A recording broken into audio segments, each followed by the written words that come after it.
안녕하세요. 불도저의 태어나는 감독 박유영입니다. 반갑습니다. 네, 안녕하세요. 불도저의 소녀에서 혜영 역을 맡은 김혜영입니다.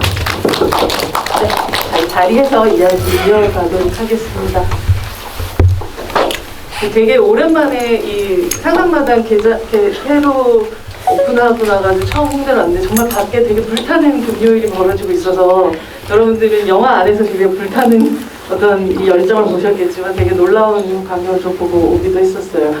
먼저 이제 영화가 또 개봉을 하고 또 많은 또 좋은 반응들을 얻고 있는 상황인데 오늘부터 관객분들한테 오늘 또 함께 하는 시작에 또 인사를 부탁드리고 어려운 시국 그런 시국에 이렇게 극장에 와주셔서 그리고 영화를 봐주셔서 너무너무 감사합니다. 밖에 걸어오다가 깜짝 놀랐는데 너무 사람들이 많아서 여러분들은 정말 영화를 사랑하시는 분들이잖아요. 혹은 김혜영 배우를 굉장히 사랑하시는 분들이 아닐까 생각합니다. 반갑습니다. 네, 김혜연 배우를 사랑하시는 분들이 더 많을까요? 그냥 영화만 보러 오신 분들이 더 많을지 오늘 저희 아마 이 올라오는 댓글을 좀 보다 보면 좀 더 느낌이 올 것 같고 한 두 개 다 사랑하시니까 이 자리에 또 오시지 않았을까 싶네요. 여러분들 지금 여기에 QR코드 통해서 들어오시면 저희 함께하는 오픈 채팅방 들어오실 수 있는데요. 오픈 채팅방에서 또 질문도 남겨주시고 저희 또 뭐 감상 같은 것도 괜찮을 것 같아요. 남겨주시면 3분 정도 뽑아서 사인 포스터 드린다고 하니까요. 열심히 올려주시고 또 저희 이야기에 귀를 기울여 주시기 바랍니다. 저희 이 영화를 보고 어떤 이 혜영이라는 캐릭터 자체가 지금까지 한국 영화에서는 한 번도 본 적 없는 여성 캐릭터라는 생각을 했었던 것 같아요. 단순히 그냥 과격하다 뭐 좀 이런 게 아니라 자기 연민이 이렇게도 없는 캐릭터를 본 적이 있는가? 자기 변명이 없는 그런 캐릭터이기도 했고 굉장히 독창적인 그런 여성 캐릭터를 만난 것 같다는 생각을 하면서 봤던 영화였던 것 같아요. 감독님, 이 혜영이라는 캐릭터 자체에 사실 뭐 다른 인터뷰에서도 그런 말씀 많이 하시기도 했지만 그 어떤 중장비 농성을 벌이는 중년 남성이라는 어떤 표면적인 부분에서의 변주를 제외하고도 이런 여성 캐릭터를 만드는 데까지 감독님 마음속에 어떤 원형 같은 이미지가 있으셨어요? 글쎄요, 어떤 게 있어서 그걸 구현하거나 이렇게 만들어냈다기보단 원래 있던 거에서 마음에 안 드는 것들을 제외하고서 나온 캐릭터 같아요. 그러니까 일반 다른 이제 흔히 나오는 영화들에서 여성 캐릭터들이 뭐 이렇게 뭔가를 배워서 그걸로 뭐 적을 무찌르는데 막 보통 사람은 하기 힘든 그런 것들을 막 하잖아요. 근데 그러한 것들이 저는 너무 현실적이지 않고 그런 캐릭터가 매력이 있나 싶어서 이제 그런 것들을 다 빼내면서 그러면서도 이제 이 아이가 끝까지 갈 수 있는 힘은 어디에서 무엇을 내가 이 아이에게 주면 갈 수 있을까 거기서 이제 뒤돌아보지 않고 맞으면 때리고 찌르면 튀어나오는 그런 어떤 되게 1차원적인 그런 반응을 갖고 있는 아이를 만들면 어떨까 만들게 된 캐릭터입니다. 거의 뭐 그런 캐릭터로 치자면 남자로 치면 거의 저는 강철중밖에 생각이 안 날 정도로 무대포에 그냥 오는 것에 대해서 가장 1차적으로 반응하는 그런 되게 보기 드문 캐릭터였던 것 같아요. 그게 오히려 판타지처럼 느껴질 만큼 그랬던 것 같기도 하고 배우님 같은 경우도 사실 시나리오를 딱 봤을 때 말하자면 이 아이가 하는 어떤 행동들에 뭐 이유가 있다거나 뭐 그전 당위가 있다거나 이런 게 없는 친구잖아요. 그러니까 이런 친구들을 사실은 근데 관객들한테 설득을 해야 되는 작업을 한다는 게 단순히 이 영화를 찍는다 만다, 뭐 출연을 한다 만다보다 훨씬 더 내가 과연 할 수 있을까에 대한 걱정도 굉장히 많이 들었을 것 같은 숙제 같은 부분이 있었을 것 같아요. 네, 맞아요. 저도 처음 시나리오를 받았을 때 보면서 계속 어떤 이유를 찾으려고 했었는데 감독님께서 이 친구는 이런 친구이다 라고 말씀을 해주시니까 성격이 이런 친구일 수 있겠다라는 생각이 들면서 한편으로 걱정을 했던 부분은 이제 제가 그 분노를 납득이 가게끔 잘 표현을 할 수 있을까였는데 제가 어떤 평을 봤는데 여기 계신 분들은 어떻게 보셨을지 모르겠지만 어떤 평을 봤는데 영화 처음에는 이 친구가 왜 화를 내는지 이해가 안 가다가 영화가 끝날 때쯤 내가 이해를 하고 있다라는 평을 봤어요. 근데 그 말이 너무 좀 감격스러웠고 내가 그래도 한 분이라도 납득을 시켰구나라는 생각이 들어서 좀 한편으로 뿌듯했습니다. 사실 배우의 힘이라는 건 이제 실제로 움직이고 살아있는 배우가 시나리오로 들어가서 만들어낸 힘이라는 게 그런 것 같아요. 감독님 스스로도 굉장히 한 10년 정도 준비하셨던, 오랫동안 잡고 있었던 또 시나리오로 알고 있는데 이렇게 이 차원에 있었던 시나리오가 김혜은이라는 배우를 만나서 이만큼의 어떻게 보면 생명력을 갖고 있구나라는 그 느낌을 현장에서나마 느끼셨을 것 같고, 편집하면서도 그리고 완성된 영화를 스스로 보시면서도 굉장히 느꼈을 것 같은데, 가장 그 부분에 있어서 이건 내가 그냥 글로 쓰는 어떤 걸로는 절대 표현할 수 없었다라고 생각되는 어떤 장면 같은 게 있으시나요? 거의 대부분의 장면에서 시나리오보다 잘 나왔어요. 그건 이제 배우의 역할도 크고 어쨌든 이제 여러 가지 사람들이 촬영이든 뭐든 이제 여러 스태프들의 노력이 들어가니까 분명히 이제 글보다는 좋게 나오는데, 이제 되게 오래 준비를 했으면서도 저 혼자 이제 약간 뭉클했던 순간은 초반 맨 첫 장면에 이제 혜영이 법정에 서 있는 장면 있잖아요. 그 장면을 이제 촬영 한 3분의 1쯤 진행됐을 때쯤 찍은 건데, 그 장면을 놓고 이제 연기를 하고 그 모니터 이제 리허설을 하면서 이제 모니터를 쭉 보는데 되게 뭉클하더라고요. 그 모습이. 그러니까 10년 동안 머릿속으로 그렸던 아이가 저렇게 서 있구나 하는 걸 제가 딱 그 장면에서 느낌이 오는 거예요. 그래서 굉장히 뭉클했고, 뭐 전혀 몰랐겠지만 네. 지금 처음 듣는 얘기예요. 네, 그랬습니다. 뭐 제 개인적으로 감독이 아닌 어떤 개인으로서도 뭔가 자기가 생각만 해오던 게 이렇게 현실로 만들어지는 그런 경험 자체가 저한테도 굉장히 소중한 경험이었습니다. 원래 말하자면 워킹 타이틀이 용문신을 한 소녀였었다고 알고 있고, 그 제목은 사실 가장 유명한 그 밀레니엄이라는 시리즈에서 그 용문신을 한 소녀라는 그런 아예 제목이 있을 정도인데, 그런 영화들에서 보통의 캐릭터들은 굉장히 스타일리시한 어떤 아주 캐릭터적인 캐릭터를 만들어내는 부분인데, 오히려 혜영에게서는 일부러 모든 것들을 다 버리게 만들었던 느낌이 들어요. 옷만 해도 사실 입고 있는 의상만 해도 패턴이 하나도 없잖아요. 그러니까 그런 어떤 혜영을 만들어가는 데 있어서 감독님이 아까 빼기를 얘기를 하셨는데, 계속 그 작은 소품부터 의상 혹은 아니면 연기의 부분들까지 그렇게 계속 지금 빼기를 계속 해나갔던 과정이 아니었을까라는 생각이 좀 들게 되는데, 그 과정은 어떠셨는지. 제가 이 작품이 어쩌다 발견한 하루라는 드라마가 끝나자마자 바로 하와와는 굉장히 다른 느낌이잖아요. 그렇죠? 네, 맞아요. 네. 그 작품 끝나고 바로 이제 정말 찍게 된 작품이었는데, 제가 그래서 그 당시에 표정이나 행동이 굉장히 과하게 많았을 때였어요. 실제 현실에서도 많았고, 그리고 연기를 하면서도 아직 6개월 동안 찍었을 때의 그 습관들이 남아있어서 굉장히 과했는데, 감독님께서 이제 표정 빼기랑 모든 거를 좀 덜어보자라고 말씀을 해주셔서 저한테는 스스로한테 한편으로 좀 숙제, 과제였던 작품이었고, 그래서 많이 배웠습니다.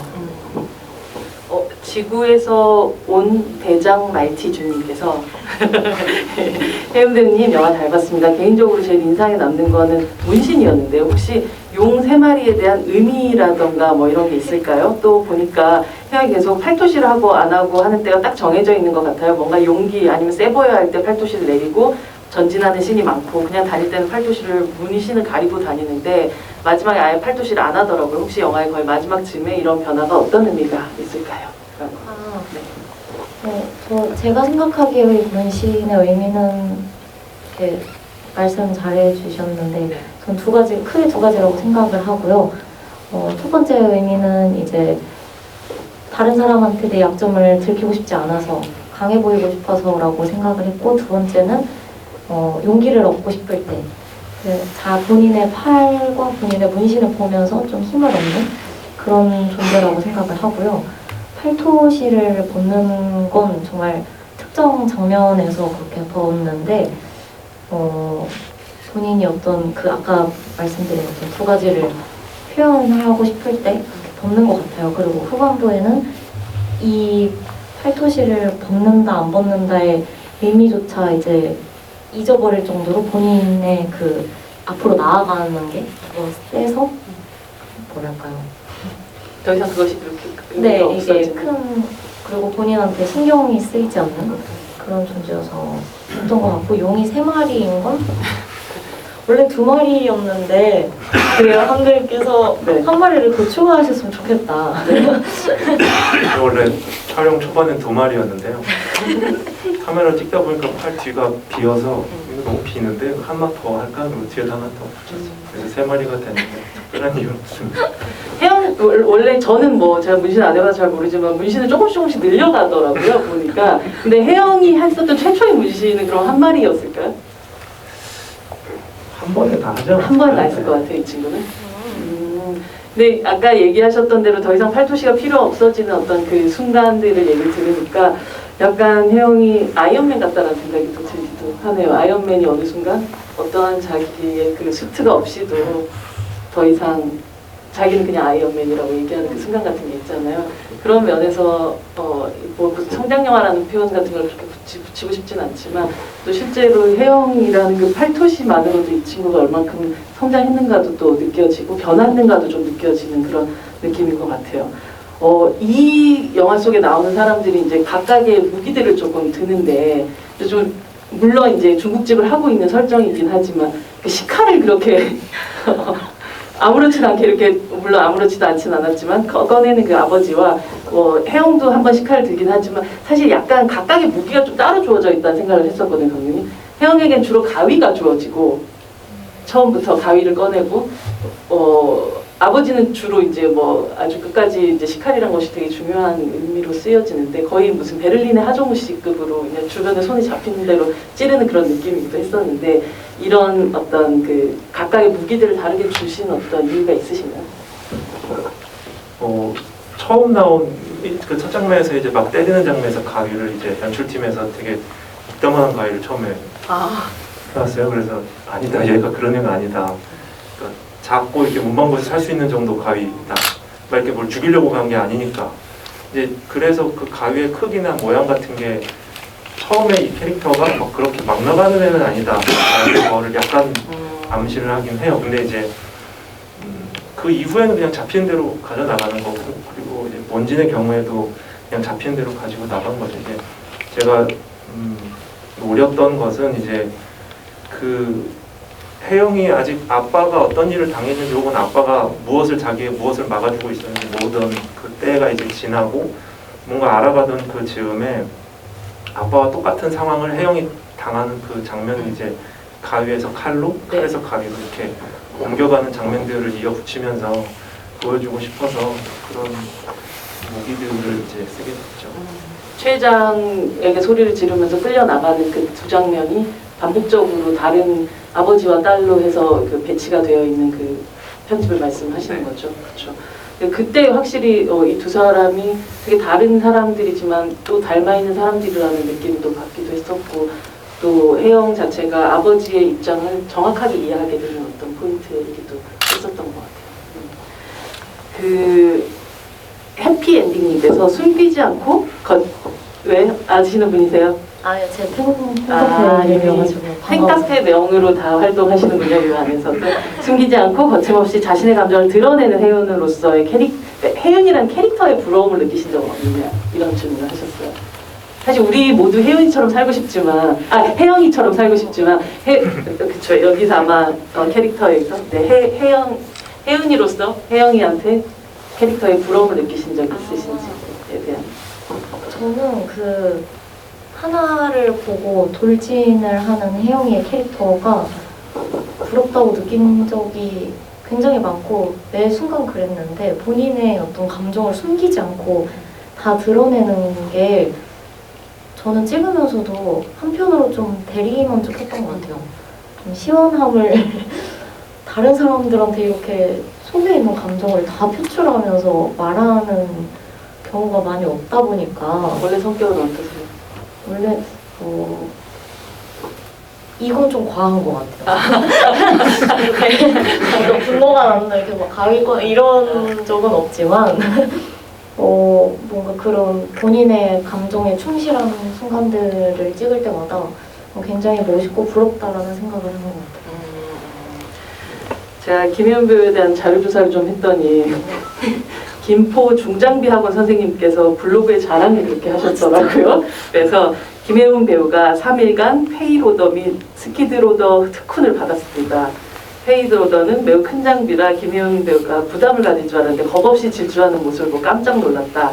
특히 스키드로더는 장난감 같다고 귀여워했다는 후일담까지 남겨주셨더라고요. 이 어떤 특훈의 과정들이 어땠는지가 궁금하네요. 사실 공터에서 정말 아무것도 없는 곳에서 마음껏 운전을 할 수 있게 해주셔가지고 정말 그냥 에라 모르겠다 이러고 막 밟고 했었고요. 실제로 운전을 해보니까 굉장히 위압감이 엄청나게 많이 느껴지는 차더라고요. 물론 내려서 봤을 때도 와 진짜 크다 싶었지만 정말 그 모든 걸 다 위에서 내려다보면서 운전을 하다 보니까 한편으로는 좀 많이 무서웠고요. 혹여나 사고가 날 수 있을 때 그런 것 때문에 좀 걱정 많이 했던 것 같고 그 강사님께서 워낙 너무 잘 설명을 해주셔가지고 그래서 막 이미지 트레이닝을 하라고 하셨었거든요. 이미지 트레이닝? 근데 이게 자주 혹은 막 가깝게 쉽게 이렇게 차를 연습을 해볼 수 있는 상황이 아니다 보니까 외워서 아니면 사진으로 이렇게 찍어가지고 계속 상상을 하면서 운전 연습을 하라고 하셨었거든요. 그래서 그런 부분들이 너무 많이 도움이 됐고 공터에서 찍을 때는 굉장히 재밌었습니다. 막 달려도 되니까요. 네. 근데 큐리오사가 된 것 같은 그런 느낌이죠. 맞아요. 근데 그런 어려움은 있었어요. 이게 항상 낮에 연습을 많이 했었는데 밤에 촬영을 하다 보니까 실제로 스태프분들이 다 어두운색 옷을 많이 입고 계셨고 그래서 잘 안 보이는 것 같은 거예요. 이게 막상 그리고 항상 혜영이가 불도저를 타는 장면들은 다 거칠게 막 몰고 나가야 되는데 조심스럽게 운전을 할 수가 없으니까 근데 다들 이렇게 안전하게 잘 진행을 해주셔가지고 그게 이제 보면 이제 중간에 불도저 뺏어나가는 장면이 있잖아요. 마지막 즈음에 그때 저희는 이제 뒤를 잘 보고 잘 빼고 있나 보다 그렇게 생각을 했는데 나중에 모르니까 안 봤대요. 그냥 했는데 다행히 거기 아무도 없었고.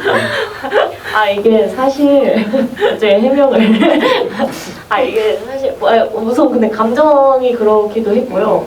그래서 제가 이렇게 자꾸 뒤를 이렇게 직접 보거든요. 근데 그게 뭐 감정상 혹은 뭐 실제로 뒤를 봐야 후진을 할 수가 있으니까 한 건데 실제로는 사실 거기 안에 다 거울이 있긴 하거든요. 백미러가 다 있는데 차가 굉장히 많이 크다 보니까 제가 의자를 아무리 앞으로 당겨도 안 보여요.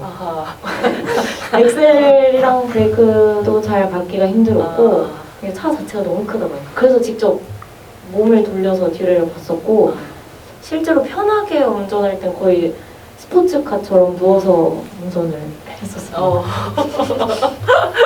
근데 잠시 아까 말씀하시면서도 그 말씀을 하셨지만 그 위에서 보는 어떤 경험이라는 게 우리가 보통 세상을 보는 건 내 눈높이로 보게 되죠. 그것이 뭐 아예 비행기를 타지 않는 이상 크게 달라지지 않는데 이 우리가 서 있는 그 땅하고 바로 보이긴 하지만 그것보다 굉장히 높은 곳에서 어떤 세상을 바라보는 경험이라는 걸 한번 했다는 건 되게 다른 감흥을 좀 줬을 것 같아요. 어떠셨어요? 그렇게 바라보는 세상이라는 거. 저는 그 위에서 어떤 바라보는 감정보다 혜영이의 마음 상태가 지금 이 불도저의 크기와 비슷할 수 있겠다. 어떤 분노감이나 본인의 직진하는 성격 이런 것들이 이 차와 굉장히 지금 비슷한 상태구나를 많이 느꼈던 것 같아요. 불도저에 대한 질문들을 좀 많이 하셨는데 인사하는 프로도님께서 혜영이네 집은 쉽게 무너지는 반면에 최 회장네 집은 쉽게 무너지지 않는데 그만큼 최 회장은 혜영에게 높은 사람을 또 무너뜨리기 힘든 사람이라는 걸 의도한 건가요? 아. 네. 그렇죠. 근데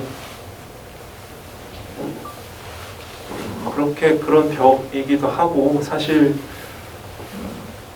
보통의 사람들은 그런 일을 함부로 할 수 없잖아요.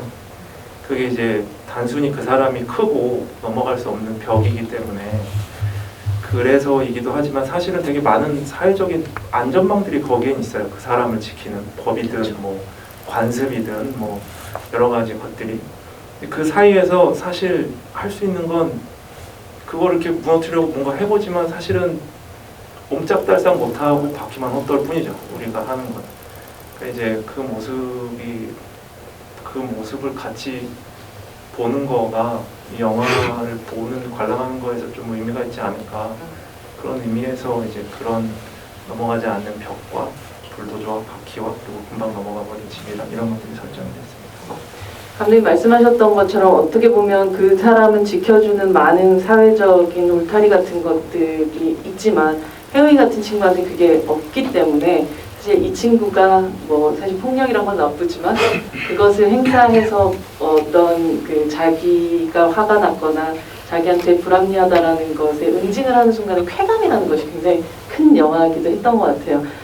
경찰서에서 왜 혜영이한테 또 하냐고 머리 때리면서 김희창 배우님이시죠? 이빨 막 쑤시면서 또 폭행이야? 라고 하면서 웃으면서 갈 때 진짜 달려가 참지 않고 막 때릴 때 되게 막 어떻게 보면 짜릿함 같은 것들이 좀 느껴지기도 하고 혜영이가 모든 사람들이 당연히 그냥 넘어갈 것 같은 것들을 그냥 절대 넘어가지 않고 하는 그런 순간들 같은 게 짜릿함 같은 게 있는데 어떻게 보면 감독님이 이 시나리오 쓰시면서 세상에서 싫어했었던 어떤 유형들의 인간들을 약간 컬렉션을 해서 넣어놓은 것 같다는 느낌도 받고 세상의 사람들이 특히 아까 전에 뭐 중장비 같은 걸 배웠을 때 그 여자들이 나가가지고 그걸 쓸 데가 어디 있겠냐라는 식의 이야기들 같은 것들 그러니까 그런 어떤 감독님의 싫어하는 인간 리스트 노트 같은 게 있지 않을까라고 생각을 해봤어요. 네, 맞습니다. 일단 전 반말하는 사람을 되게 싫어하는데 초면에 반말하는 사람, 예를 들면 학교 선생님들, 뭐 이제 대학원에 가든 이제 가면 교수님들이 첫방에 반말을 하시는데 이제 저도 이제 막 반항기가 있을 때는 저도 반말을 했어요, 그냥. 그러니까 그렇게 대하는 사람은 나도 이렇게 대한다는 그런 그거를 계속 하다 보니까 되게 피곤해지더라고요. 그래서 이제는 웬만하면 그렇게 안 하는데 그런 사람들 뭐 되게 자기의 폭력은 별거 아니라고 생각하고 근데 어쨌든 아무런 폭력도 하면 안 된다는 어떤 규율이 있다면 그 규율을 양쪽 다 지켜야 되는 거죠. 그런 사람들 이제 그런 몇몇 리스트들이 저기에 존재하죠. 혜영이라는 캐릭터가 어디서 나왔나 이제 좀 알 것 같기도 하네요. 그 이모하고 이제 뭐 식혜 마시면서 이야기할 때 태도를 보면 이 아이가 언제부터 이런 느낌의 아이로 바뀌었을까에 대한 생각을 하게끔 됐던 장면이기도 했어요. 이모이 아마도 엄마를 대신하는 어떤 여성의 인척이라서 그럴 수도 있겠지만 굉장히 그냥 평범하고 되게 착한 아이처럼 보이기도 하거든요. 어떻게 보면 이 혜영이라는 아이의 변화가 언제부터 시작이 되었을까? 당연히 어머니가 돌아가신 그 시점이었을까? 아니면 그냥 서서히 이렇게 변해왔었을까?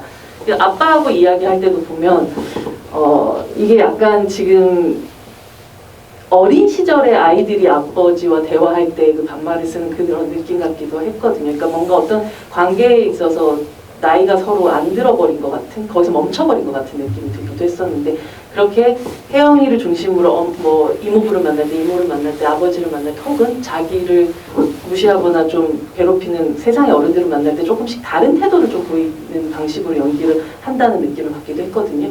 그런 어떤 그 혜영의 태도들에 대해 조금씩 설정을 하고 들어가셨는지. 저는 제가 생각했을 때는 혜영이는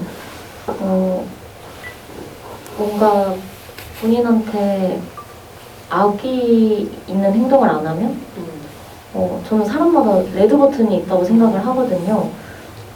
뭔가 그냥 넘어갈 일은 그냥 뭐 상관없는데 라고 생각하지만 본인이 들었을 때 굉장히 기분 나쁘면 정말 레드 버튼이 눌리는 그런 순간이 모두에게나 누구나 다 하나씩은 있다고 생각을 하는데 그런 레드 버튼이 눌릴 때만 혜영이는 그렇게 좀 공격적으로 변하는 것 같고, 그렇지 않으면 그냥 일반 평범한 19살 소녀 이렇게 보여지게 생각을 하고 연기를 했습니다.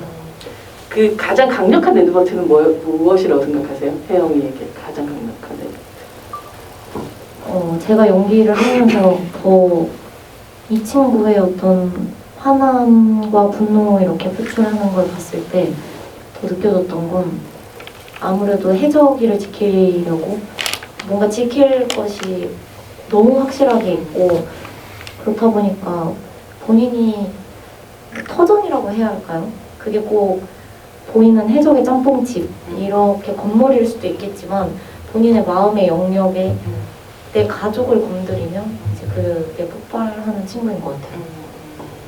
해적이 얘기가 또 나오니까 해적이라는 이름은 혀이적이잖아요. 근데 짬뽕집 이름은 하이적, 그러니까 해적으로 했는데 그런 어떤 뭐 말장난일 수도 있지만 사실은 해적이 주는 어떤 느낌이라는 게 실제로 바다라는 아주 광활한 곳에서 우리가 보통 육지에서 가지고 있는 그런 뭔가 법 같은 것이 별로 통하지 않는 그런 사람들이 있는 곳에서의 짱 먹는 사람들이잖아요. 어떤 해적이라는 어떤 이미지를 좀 생각을 하시면서 만든 그런 짬뽕집 이름이었는지. 그렇죠. 일단은 아버지가 그 자식을 굉장히 사랑하고 있다는 은유 같은 거예요. 그러니까 이제 아들의 이름으로 이제 아들이 좋아하는 뭐 아마도 원피스였어요. 뭐 그런 아마도 원피스였군요. 네. 그래서 그런 이름으로 짬뽕집을 만든. 원래는 가게 이렇게 깃발, 해골 깃발 막 그려져 있고 이제 그런 거 하려고 했는데 돈이 많이 들지 못하고.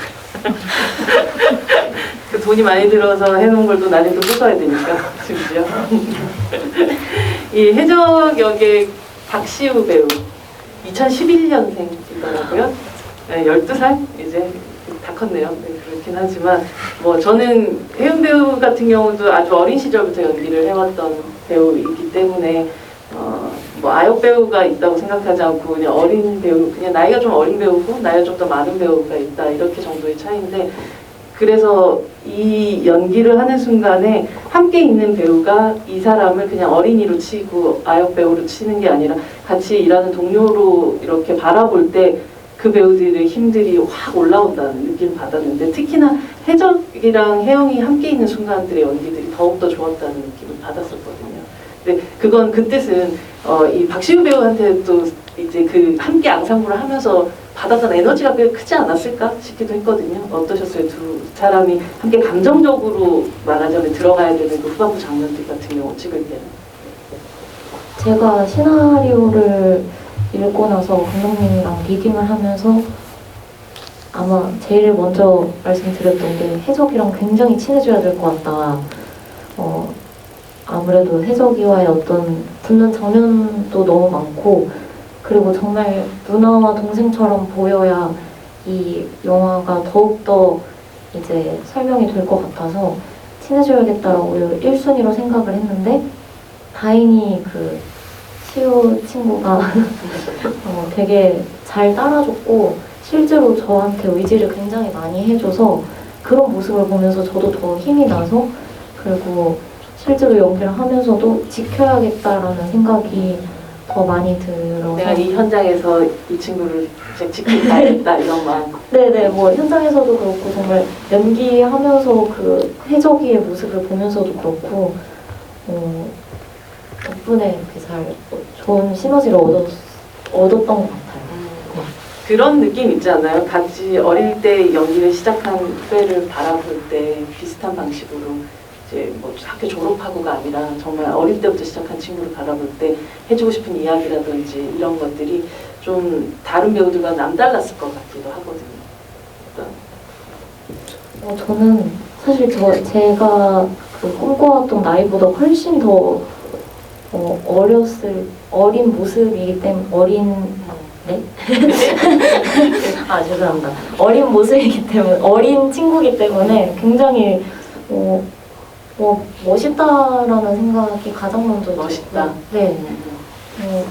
그렇게 사실 제가 생각했을 꿈이 굉장히 좀 빨리 확고하게 정해진 친구다 보니까 그런 부분들이 굉장히 멋있고 대견스럽다는 생각을 했고, 그리고 현장에서도 대본이라던가 이렇게 그 준비를 해오는 모습들을 보면서 굉장히 좋은 현장에서 그러니까 좋은 에너지가 나올 수 있을 것 같다는 생각을 많이 해서 대견스럽다, 멋있다 이런 멋있다. 말이 떠올랐습니다. 근데 생각해보니까 영화 속에서 해적이가 되게 멋있는 순간들이 꽤 많잖아요. 그렇죠?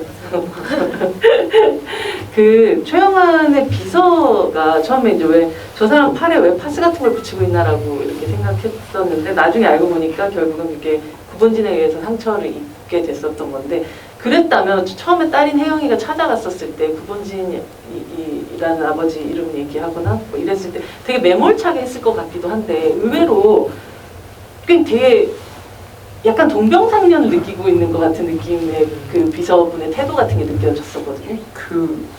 근데 그 배우 한혜지 배우는 네.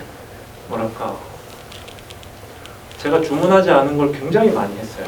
그러니까 알아서 저도 이제 심지어 저는 이제 현장에서 모니터 볼 땐 몰랐는데 편집하면서 알게 된 것도 혜영이 처음 등장했을 때는 그냥 리셉션에서 이제 사람 받는 그런 어떤 역할을 그냥 하는 거였는데도 어린애가 와서 최영환 씨를 찾잖아요. 그러니까 뭐니 너? 뭐 이렇게 되게 우쭈쭈하는 듯한 표정을 지어요. 나중에 한번 다시 보시면 아실 텐데 우쭈쭈하는 표정을 짓더라고요. 그래서 뭐니 너? 이런데 이제 그 다음에 그 구본진 씨 딸이라고 하면 되게 급격히 정색하는 표정으로 동병상련이 아니라 그 사람은 정말로 뭐랄까 특별한 악의나 뭐 이런 게 없으면서도 그 어떤 관계에 의해서 자기 역할을 최선을 다하는데 누군가에게 악처럼 악의 역할을 하게 되는 사람이죠. 그 역할을 굉장히 충실하게 잘 해내줬다고 생각합니다.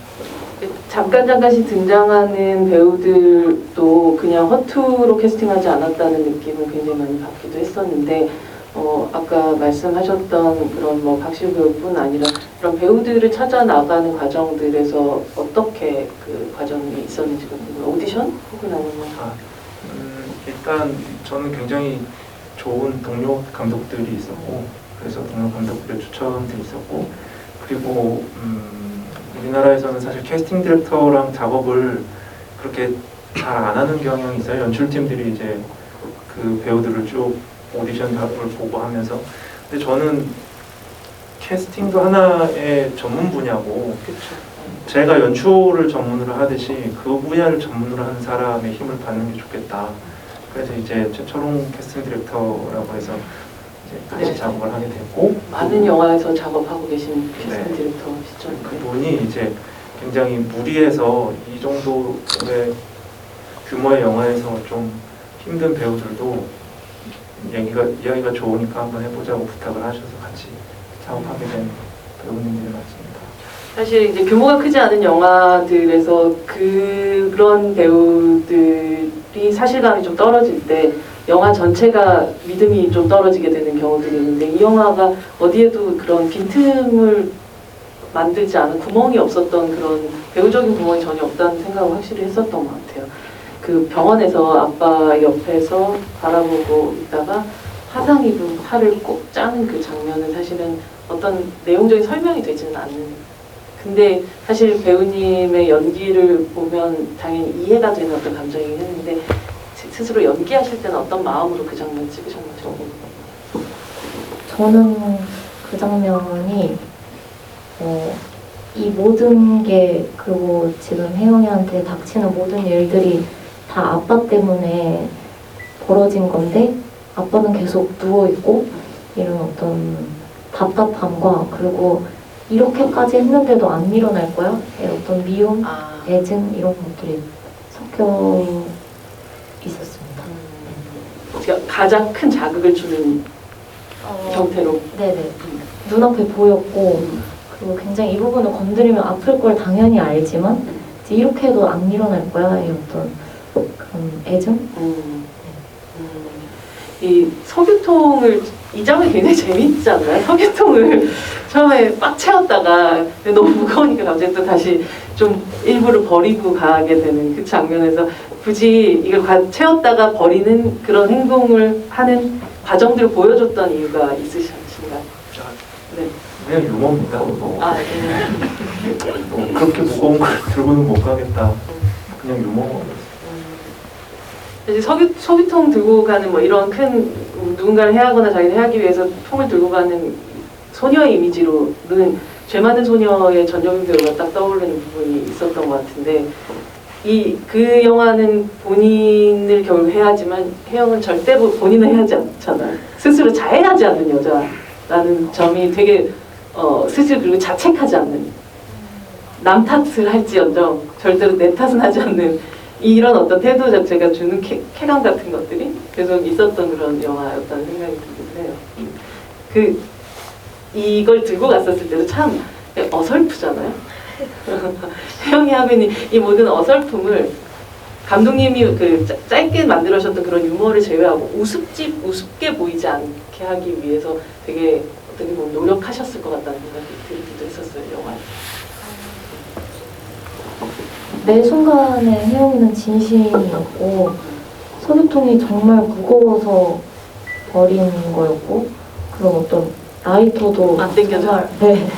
정말 뭐 물이 닿아서 안 켜졌던 거였고 굉장히 그냥 현실적인 것 같아요. 그런 부분들이.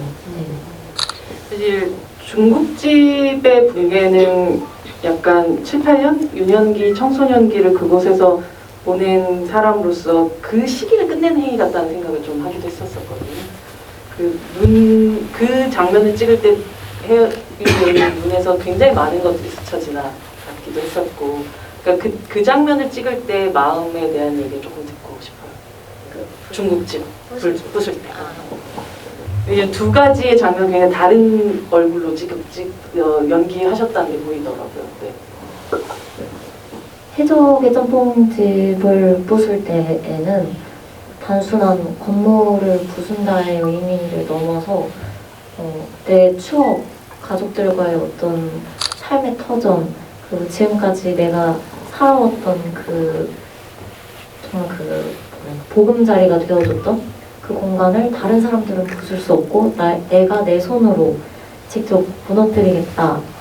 그래서 좀 되게 찍으면서 사실 눈물이 엄청나게 이렇게 나올 뻔했는데 그걸 굉장히 많이 참으려고 했었어요.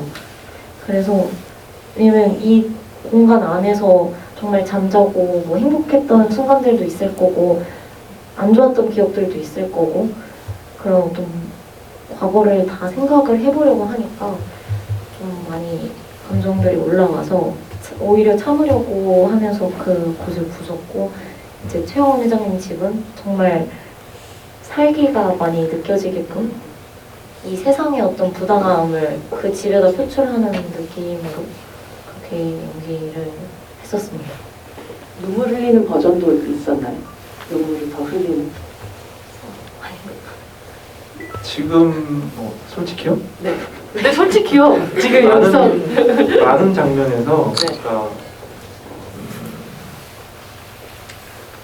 그러니까 눈물이 나는 장면들이 있었죠. 예를 들면 아까 그 팔을 쥐어짜는 장면에서도 감정이 더 올라갈 수 있겠다 싶어서 눈물이 나는 장면도 한번 부탁을 했었고 이모랑 싸우는 장면에서도 이제 동생이 다친 거에 마음이 크게 상했을 수도 있으니까 거기서도 눈물이 보일 수도 있겠다고 생각했던 게 있고, 뭐 중국집을 부수는 것도 마찬가지고, 심지어 아까 처음에 말씀드렸던 그 법정 장면도 약간 좀 공손한 버전도 있어요.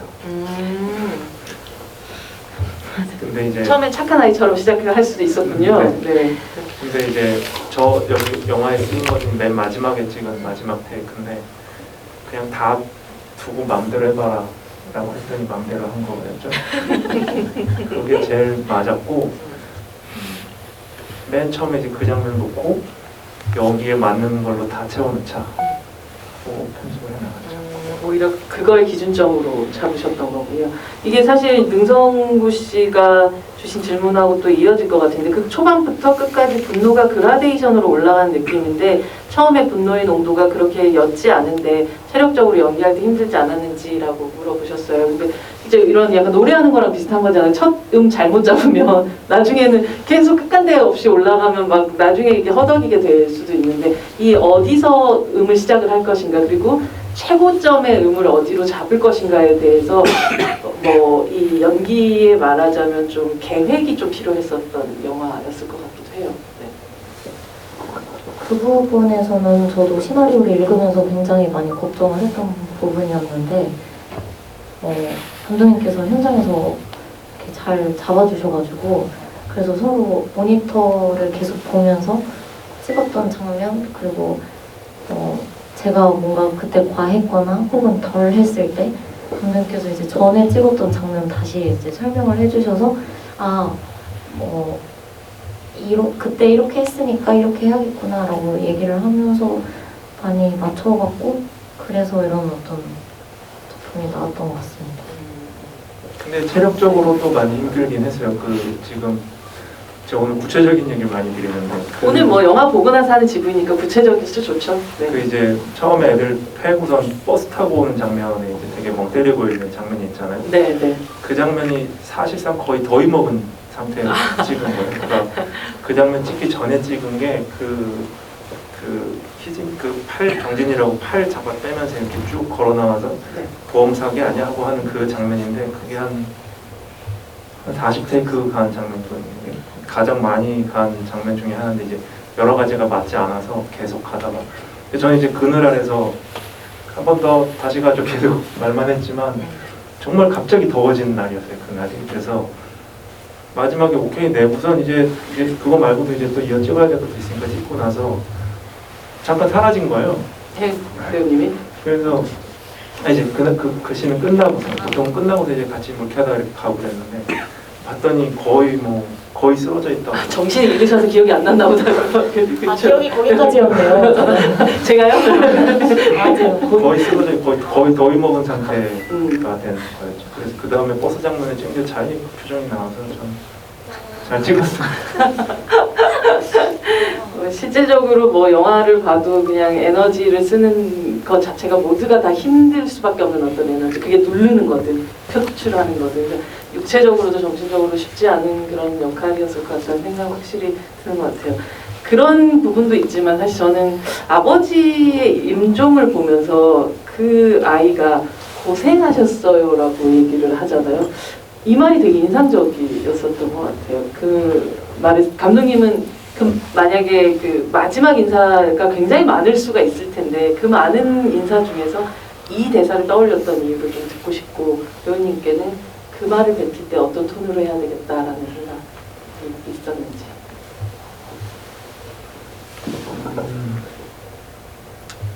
이제 뭐 제가 살면서 여러 임종의 순간을 경험이 있는 나이가 됐죠.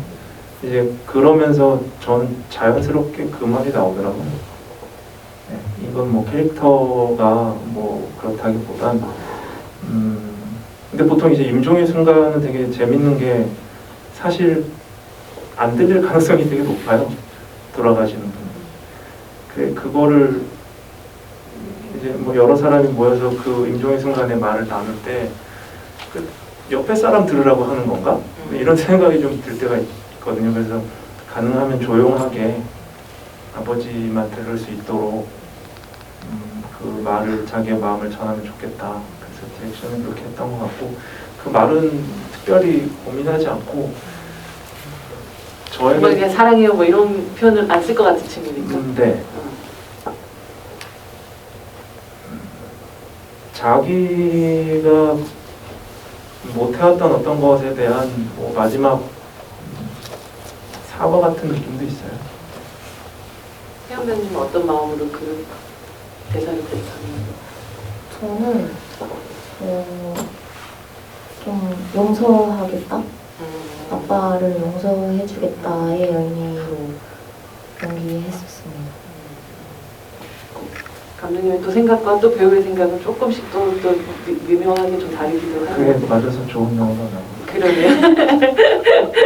아니 혜영이 그 경찰에서 왼쪽 팔에 명중을 하잖아요.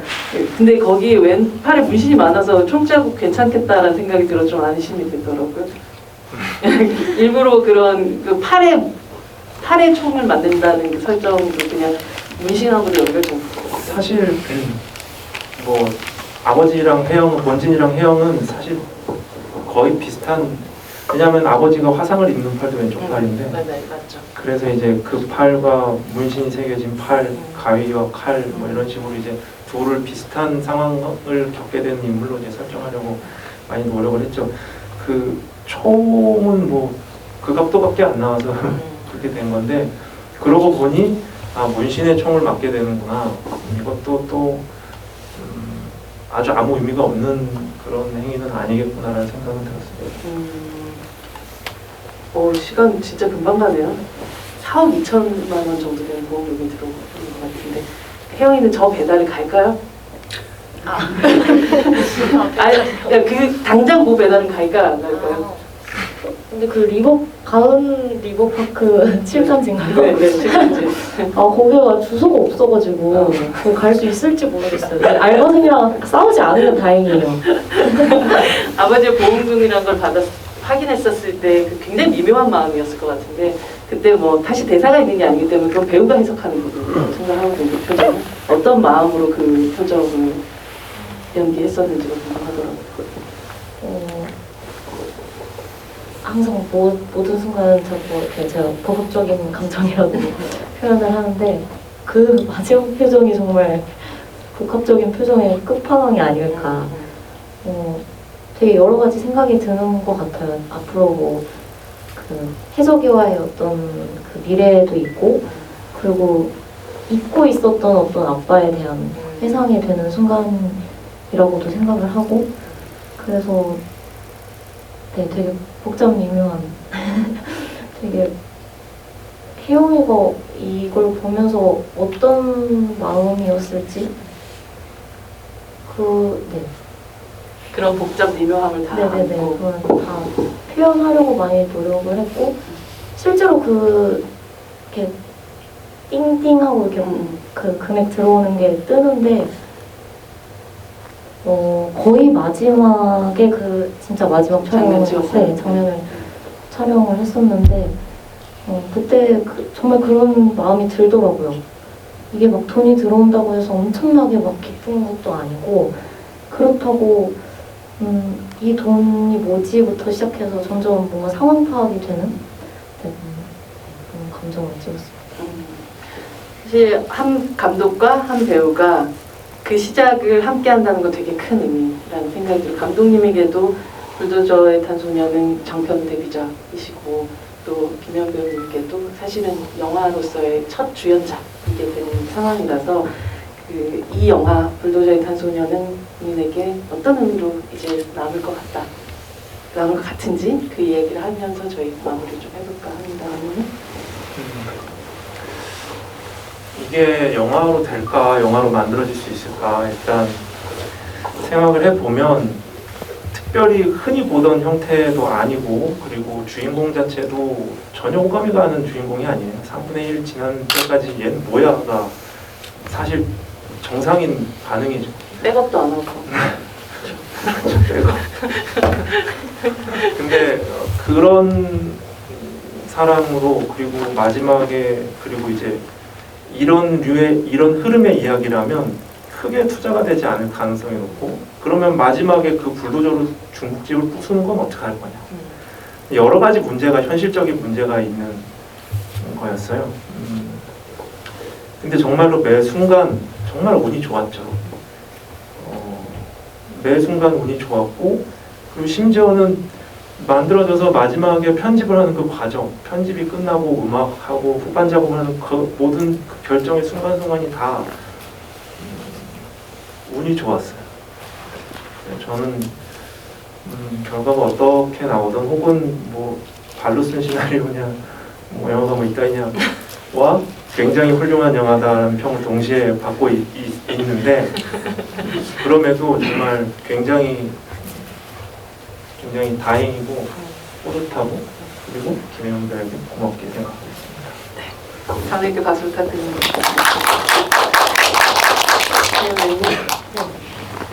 저는 정말 첫 장편 영화의 이런 주인공을 맡았었고 그리고 또 네. 첫 장편 영화의 주인공을 해보기도 했고 그리고 이런 혜영이라는 인물 되게 독특한 인물 그리고 지금까지는 보여드리지 못했던 그런 부분을 또 한 캐릭터를 연기를 해봤고 그러면서 되게 배우로서도 그리고 김혜연으로서도 굉장히 많이 배울 수 있는 그런 작품으로 기억에 남을 것 같습니다. 정말 과격한 박수 부탁드립니다. 감독님도 배우분도 되게 과격한 첫 삽을 뜬 그런 영화라는 생각이 들고 특히나 이 사부에 든 내용물은 어디에서도 본 적이 없다는 것 자체가 신인 감독 혹은 어떤 신인 배우로서 보여줄 수 있는 가장 또 아름다운 결과물이라는 생각이 들어요. 더 노련하고 더 뭐 큰 작품들은 앞으로 계속 더 찍어 나가시겠지만 이만큼 플랜 B가 없는 영화를 본 적이 없는 것 같아요. 그러면서도 여러분들이 그 열정 혹은 아니면 이 마음 같은 것들을 좀 느끼셨었을 그런 영화지 않았을까 싶기도 하고 오늘도 또 영화 끝나고 이렇게 또 구체적인 얘기들도 같이 들어볼 수 있어서 굉장히 즐거웠던 자리였던 것 같습니다. 여러분들께 마지막 인사하면서 저희 자리에서 계속 하겠습니다.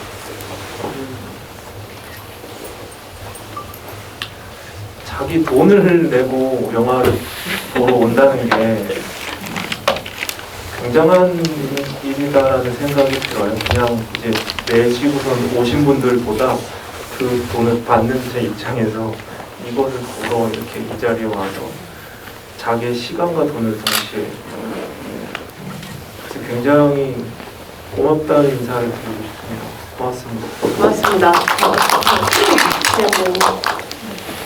귀한 시간 내주셔서 너무너무 감사하고 가실 때도 안전하게 귀가하셨으면 좋겠습니다. 감사합니다. 네, 오늘 늦은 시간까지 함께해 주셔서 감사합니다. 안전하게 돌아가십시오. 감사합니다.